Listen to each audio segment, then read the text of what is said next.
TNEA பொறியியல் கலந்தாய்வு மூலம் தங்களுக்கு விருப்பப்பட்ட கல்லூரியை தேர்ந்தெடுப்பதில் முனைப்பு காட்டிக் கொண்டிருக்கக்கூடிய மாணவர்களும் அவர்கள் சார்ந்த பெற்றோர்களும் கட்டாயமாக ஒரு கல்லூரியை சூஸ் பண்ணுறதுக்கு முன்னாடி முதல்ல பார்க்க வேண்டிய விஷயம் அந்த கல்லூரியில் இருக்கக்கூடிய பாஸ் பர்சன்டேஜ், தேர்ச்சி சதவிகிதம் எவ்வளவுன்னு பார்க்கணும். ஏனென்றால் எந்த கம்பெனியும் ஃபெயிலான ஸ்டூடெண்ட்டை வேலைக்கு எடுக்கிறதில்ல.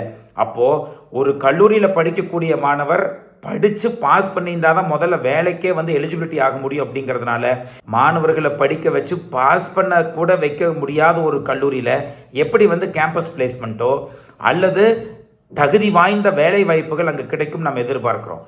ஏனென்றால் ஒவ்வொரு வருடமும் நிறைய மாணவர்கள், கொஞ்சம் மாணவர்கள்னால் பரவாயில்ல, நிறைய மாணவர்கள் ஏதோ ஒரு வழியில் ஏமாற்றப்பட்டு தவறான கல்லூரியில் போய் சேர்ந்து விடுகிறார்கள். எப்படி என்று பார்த்தால், சென்ற வருடம் அனாலிசிஸ் படி நாம் சொல்கிறோம். அதாவது அண்ணா பல்கலைக்கழக வெப்சைட்டில் இப்படி மாணவர்கள் எல்லாம் ஏமாறக்கூடாது என்பதற்காகத்தான் டிஎன்இஏ 2024 வெப்சைட்டில் லெஃப்ட் காலமில் பார்த்தீங்கன்னா ஏப்ரல் மே 2023 அகடமிக் பெர்ஃபார்மன்ஸ் அப்படின்னு சொல்லி கொடுத்துருக்குறாங்க. சென்ற வருடம் ஏப்ரல் மே 2022 அகடமிக் பெர்ஃபார்மன்ஸ்ன்னு சொல்லி கொடுத்துருந்தாங்க. ஜென்ரலாக முதல்ல 2 செமஸ்டருக்கு கொடுத்துக்கிட்டு இருந்தாங்க. இப்போ திடீர்னு ஒரே ஒரு செமஸ்டருக்கு தான் கொடுக்குறாங்க. ஜென்ரலாக அவர்கள் ஏப்ரல் மே 2023 கொடுக்கணும், நவம்பர் டிசம்பர் 2023 கொடுக்கணும்.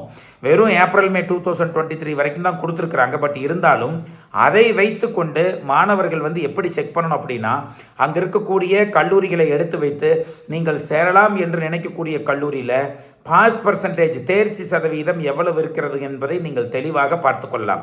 இவர்கள் கொடுத்திருப்பது பார்த்தீங்கன்னா நான் அட்டானமஸ் கல்லூரியுடைய பாஸ் பர்சன்டேஜ் மட்டும்தான். அட்டானமஸ் கல்லூரிகளுடைய பாஸ் பர்சன்டேஜ் அதில் கொடுக்கப்படவில்லை. இருந்தாலும் எல்லா அட்டானமஸ் கல்லூரிகளும் நல்ல கல்லூரிகளா என்றால், நம்ம வைஸ் சான்சலரே சொல்லியிருக்கிறாரு, வெறும் 50% கல்லூரிகள் மட்டும்தான் அட்டானமஸ் கல்லூரிகளில் நல்ல கல்லூரிகளாக இருக்கிறது அப்படின்னு.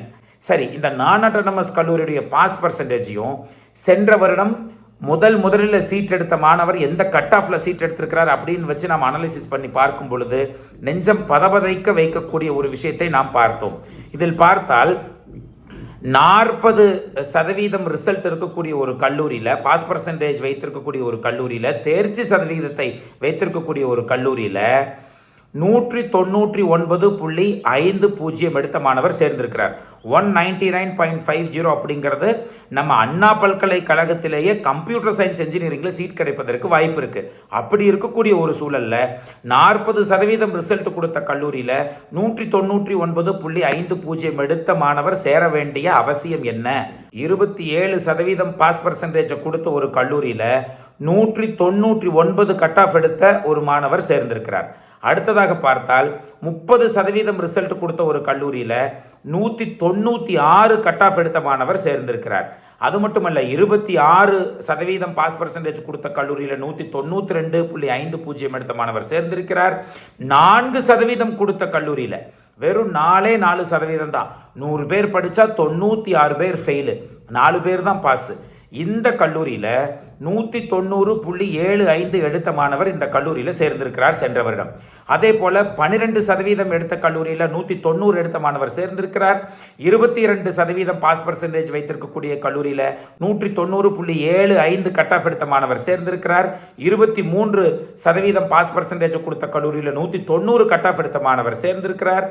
8% ரிசல்ட் கொடுத்த கல்லூரியில் 188.75 கட் ஆஃப் எடுத்த மாணவர் சேர்ந்திருக்கிறார். இது போல 1, 2 அல்ல, ஆயிரக்கணக்கான மாணவர்கள் தங்களுடைய கல்லூரி நல்ல கல்லூரியா இல்லையா என்பது கூட தெரியாமல் எங்கேயோ திசை திருப்பப்பட்டு, மடைமாற்றப்பட்டு, ஏமாற்றப்பட்டு நல்ல கட் ஆஃபை கையில் வைத்திருந்தும் இப்படிப்பட்ட ஒரு கல்லூரிக்கு செல்ல நேர்கிறார்கள். இதற்கு காரணம் இன்னும் நாம் அவேர்னஸ் கிராமப்புற மாணவர்களிடையே, அதே போல் படிப்பு அறிவு இல்லாத பெற்றோர்களிடையே இன்னும் நாம் கட்டாயம் கொடுக்கணும். ஏனென்றால் ஒரு யார் சொன்னாலும் அதை அப்படியே நம்பிக்கிட்டு கல்லூரியை போய் நேரில் விசிட் பண்ணாமல் அந்த கல்லூரியானது நல்ல கல்லூரியா, அந்த கல்லூரியில் படித்த நல்ல வேலைவாய்ப்பு கிடைக்குமா, திறமையை வளர்த்து கொள்வதற்கு வாய்ப்பை கொடுப்பார்களா, இதெல்லாம் தெரியாமல் பாஸ் பண்ண கூட வைக்க முடியாத ஒரு சூழல் இருக்கக்கூடிய கல்லூரியில் 199 199.5 போன்ற கட் ஆஃப் எடுத்த மாணவர்கள் எல்லாம் அங்கே போய் சேர்வது என்பது நெஞ்சம் பதபதைக்க வைக்கக்கூடிய ஒரு விஷயமாக நான் பார்க்கிறேன்.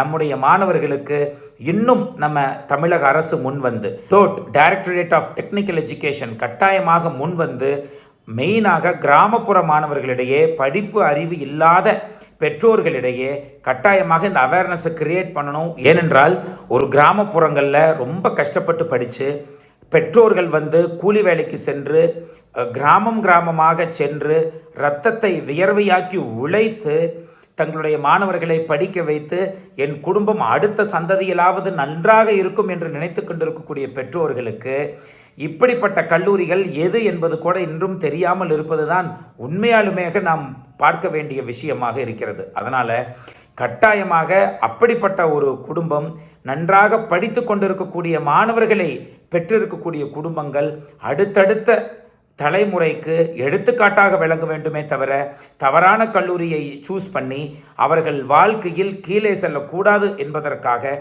கட்டாயம் அல்லது தமிழக அரசு இந்த நடவடிக்கையை துரிதப்படுத்தி எல்லா ஊர்களிலும் இந்த டிஎன்இஏ கவுன்சிலிங் அட்லீஸ்ட் வெப்சைட்டில் இருக்கக்கூடிய கண்டென்ட்டை எக்ஸ்பிளைன் பண்ணக்கூடிய அங்கங்கே ஒரு சென்டரை போட்டு கட்டாயமாக அங்கே மாணவர்களை வரவழைத்து ப்ரெசன்டேஷன் போல கொடுத்து ஒரு அவேர்னஸை கிரியேட் பண்ணால் இன்னும் நல்ல கல்லூரிகளில் மாணவர்கள் சேர்ந்து தங்கள் வாழ்க்கையும் தங்கள் குடும்பத்தையும் கட்டாயமாக உயர்த்த முடியும் என்று நாம் நம்புகிறோம். செய்திகளை உடனுக்குடன் தெரிந்து கொள்ள உடனே சப்ஸ்கிரைப் பண்ணுங்க.